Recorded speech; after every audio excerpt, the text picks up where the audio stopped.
What's going on, guys? It's Cimoooooooo. So today I'm bringing to you my top 5 side deck cards for the May 2018 format. Now, this list will be including Sky Strikers being relevant in the meta because Sky Strikers are going to be legal at the end of this week at the time of recording this video, and they're going to have a tremendous impact on the format, so I want to make sure I include them as well if you're looking forward to attending any competitive events. Now, one big caveat here is that this list is going to be as generic as possible for some of the best side deck cards you can include in your side deck, but you have to remember that depending on the type of deck that you're playing, some of these cards might be suboptimal. Now, you might get some inspiration for an idea with some of the theory I'm going to discuss, but maybe there's a better choice in terms of the actual card itself that you might want to include depending on the specific deck that you're playing. So do keep that in mind. These are, fairly generic, but, there are going to be some better cards for certain decks. So before we get into that, I want to give a huge shout out to my newest patrons as always. So big shout out today to Sebastian as well as Octocrow. You guys are the reason that this channel is growing strong. And if you guys want to help support me in the channel through Patreon, then check out the Patreon link in the description below. But without further ado,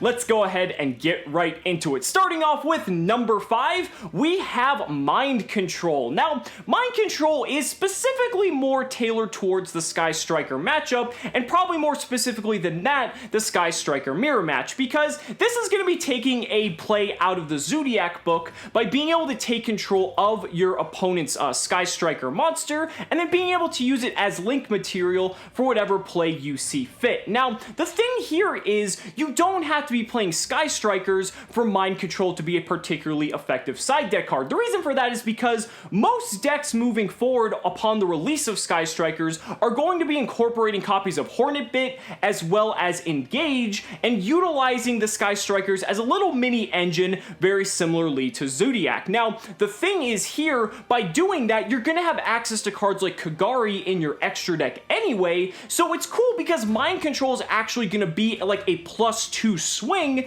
in terms of card advantage, because you take your opponent's Sky Striker card, you're going to overlay your Kagari on top of it, then you can add a card back from your graveyard to your hand, so that's a +1, but then you also took a resource from your opponent, so it's kind of like a +2 since you took something away from them, and then you can utilize that Kagari in whatever way you see fit. Beyond that though, there is a lot of application for Mind Control outside of the Sky Striker matchup. You can use Mind Control to basically just say bait Trigate Wizard, because if you use Mind Control and target Trigate Wizard, they have to negate it. I mean, unless they have protection from targeting effects, which, depending on the type of board they may assemble with the Nightmares, that may be true, but they basically have to negate it. Or you could target something else that might be very threatening if it were to come in your possession. So they basically have to negate it. It's very similarly to the past format with cards like Odd Eye's Vortex Dragon. If you don't negate it, they're going to gain control of it, and then you're not going to get it back because they're just going to link it off into something else, so they pretty much got rid of your threat one way or another. It's one of those must-answer type of cards depending on most situations, and I definitely see this being a rather appealing side deck choice as we move into the Sky Striker format, and as Sky Strikers become more prevalent as the format evolves. We'll have to see, but I really like Mind Control at the moment.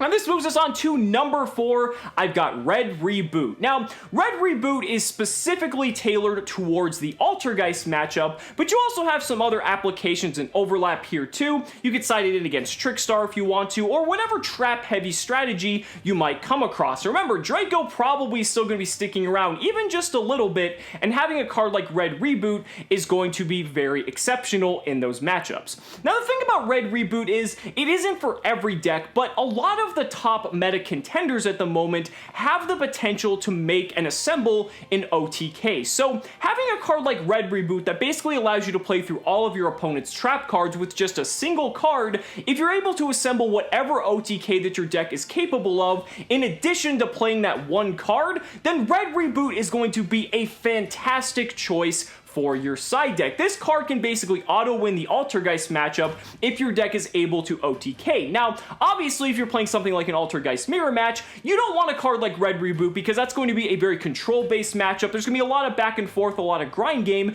and giving your opponent an additional resource that they can also trigger with Multi-Faker, probably not the best idea, but that's why there's cards like Wiretap that you could use to substitute, or hell, you could even play something like Trap Stun if you're really feeling like it. But just saying that there's alternatives, but Red Reboot for most decks is going to be the best card to pretty much play through opposing back row.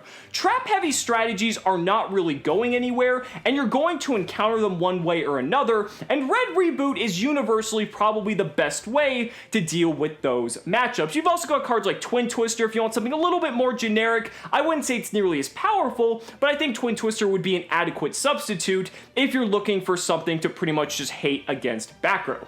Now this moves us on to number 3, and for number 3, we're going to be throwing back to a card we haven't seen since Necros format, and that card is Shared Ride. Yeah, Shared Ride, remember that? Man, it feels like a blast from the past, but this card is going to make an absolute huge impact moving into this upcoming format. Remember, Max C is banned for a good reason, and Shared Ride is essentially Max C in a quick play spell that you basically just can't use on turn 0, but it essentially has all the same features as Max C that you've come to know and love, and that's why it's going to start to see play, because the Sky Striker deck in particular does a fuckload of searching, and so by having a card like this, and since that mirror match in particular is going to be very resource intensive, having a card like Shared Ride really kind of makes your opponent put on the brakes and really consider the consequences of giving you just a ton of additional cards. It creates that same kind of paradoxical outcome where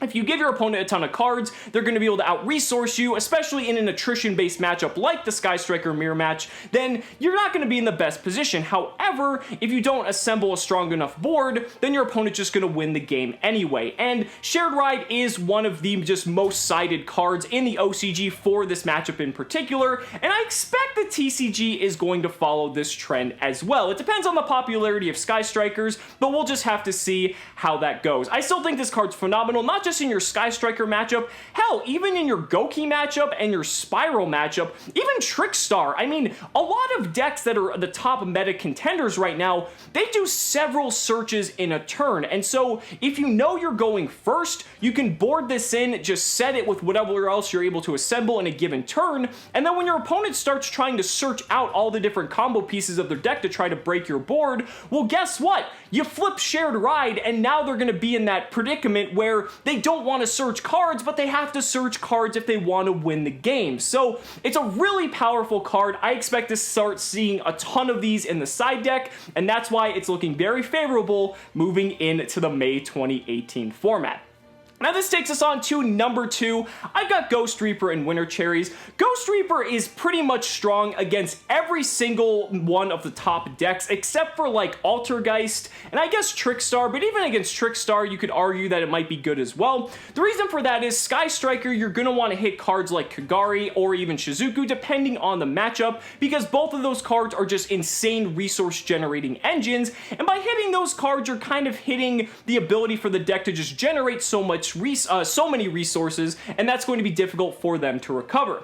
Against your SPYRAL matchup, if you hit double Helix, well, then the deck's kind of playing tough control, and it's going to be a little bit difficult for the deck to continue playing. Obviously, the Nightmares have been able to boost the deck so that it's not so reliant on double Helix, but double Helix is still essentially the heart and soul of the deck. Same thing goes for something like Gouki. If you're able to hit Isolde, Two Tails of the Noble Knights, or even Firewall Dragon, Gouki isn't really able to establish much onto the board. Now, even outside of those 3 particular matchups, I did mention the Nightmares, and realistically, all of these decks are going to be playing the Nightmares, and that's very important. I mean, even Trickstar, which doesn't really necessarily rely on the extra deck, is probably going to play the Trickstar since it can summon them off a Scapegoat, and so the advantage here is since your deck is most likely already going to utilize the Nightmares, you're going to have those Ghost Reaper targets already available, which means you won't get hit by Phoenix, by Cerberus, by Unicorn, whatever it is that you see as a threat, you can just use Reaper to hit that format. Hell, it actually kind of does work against Altergeist now that I think about it, because if you want to side deck a Hextia so you don't have to deal with any of that shenanigans, that's actually not too bad either. So I think Ghost Reaper is a phenomenal side deck choice moving into this format, and realistically, I don't think there's a bad matchup that this card works against. Some are better than others, obviously, but I think it's a good choice nonetheless. Now this moves us on to my number one side deck card for the May 2018 format, and that card is Evenly Matched. Now, I had to give it to Evenly Matched because this is going to be a very resource-intense based format, and Evenly Matched is one of the greatest equalizers when it comes to doing so. A lot of people say Evenly Matched is unfair, but at the same time, it's one of those cards that can really get you back in a game when your opponent establishes a seemingly unbreakable board and allows you to get right back into it. When your opponent establishes something like a Nightmare Spiral board or a Gouki Nightmare board that just has all these different things, all you have to really do is bait out the Trigate Wizard or whatever card that would just prevent Evenly Matched from going off. You drop the Evenly Matched, and then guess what? You're right back in it, and now you have a fighting chance. So again, it kind of just equalizes the game. It makes it a more even match, haha, and that's what I really like about the card. Moving into the Sky Striker matchup, this is also very important because with a card like Multi-Roll, which again is basically like a spellbook of judgment for the archetype, they're going to be setting all of the cards that they use at the end of their turn. So Evenly Matched can kind of just blow all those cards out, and then it's going to make the matchup much more even in terms of resource and card advantage. So I think this is very good against your back row focused matchups like Altergeist. It's going to be very good for just clearing out the back row. I'd say the only card or the only deck it's really not too strong against is Trickstar, but even then, Evenly Matched still isn't too bad. So guys, those are just my thoughts. Let me know down in the comments what you guys think about your favorite side deck cards moving into the May 2018 format. I'd really love to hear your thoughts. Guys, thank you so much for watching the video. Be sure to like the video as always. Subscribe to the channel for more amazing Yu-Gi-Oh content. And if you found this video helpful, consider backing me on Patreon, because just by pledging only $1 a month, you're investing in my ability to continue bringing you amazing Yu-Gi-Oh content. So thanks so much again, and we'll see you next time.